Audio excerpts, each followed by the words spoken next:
শ্বশুরের কাণ্ড কারখানা। চলো দেখে না। শ্বশুরে মাথা হাজিরা।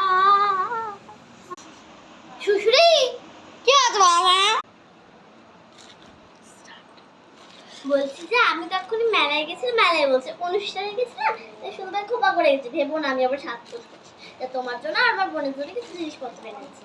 তোমার জন্য এই সুন্দর দামি একটা ছোট ব্যাগ এনেছি, খুব সুন্দর, আর একটা টেডি বিয়ার এনেছি, আর আমার বোনের জন্যও এনেছি।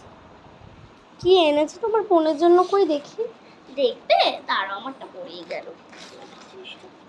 এই দেখো, এই দেখো, একটা মাত্র দুটো বোকে, সেরকম কিছুই নাই। আর একটা এই ফুলগুলো। ও, তোমার বোনের জিনিসগুলো তুমি ভালো না, আমার জন্য তো ভালো ভালো জিনিস কেন নি? হ্যাঁ না, তোমার দাদামার কাছে পুতুল, আমি তো এগুলাই নেবো। দাও। ঠিক আছে, আমি কিন্তু বলে দিচ্ছি ওই জিনিসগুলোই কিন্তু সবচেয়ে কমই ছিল। এইটা কিন্তু সবচেয়ে ভালো ছিল, সবচেয়ে দামি ছিল। তুই আমাকে বল। ঠিক আছে, নে আমি করবো। বল। ভালোই হয়েছে, ভালো বেশি দামি দামি জিনিসগুলো এনেছিলাম।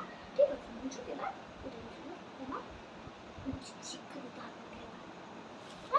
আগে না হলে সুন্দর সুন্দর জিনিস নিয়ে দেবো। কিছুদিন পর বোনের সঙ্গে দিদি দেখা হওয়ার পর জিনিসগুলো যখন দিদি দিতে যায়, তখন কুচুটা নজরদার যা ছিল।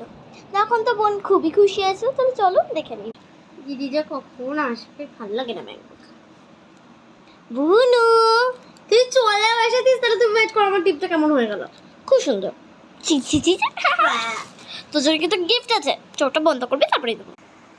দেখ তোর জন্য কি এনেছি। এই দেখ, ওই কুচুরির অন্যটা ভালো ভালো জিনিস দিয়েছিলাম তো ওকে, তোকে কম দামে দিয়ে দিয়েছিলাম। তুই ভাবলো যে তোরটা মনে হয় বেশি দামে দিয়েছি। তোর জন্য দেখ এটা কি সুন্দর একটা সফটওয়্যার দিয়েছি। বাবা, এটা তো কত সুন্দর। তুই না খুব ভালো দিদি। এটা দেখ, এটা তোর সবচেয়ে ফেভারিট, তুই সবচেয়ে কিনলি বলে বাজারে গেছিলি। এইটা বাবা, আমি ধরবো কি করে? ধর তো। আর তোর জন্য কিন্তু আমি আরেকটা জিনিস এনেছি। কি বলতো? এগুলো ধর, নাহলে আমি ধরতে পারছি না। এত কিছু এনেছিস তুই বাবা।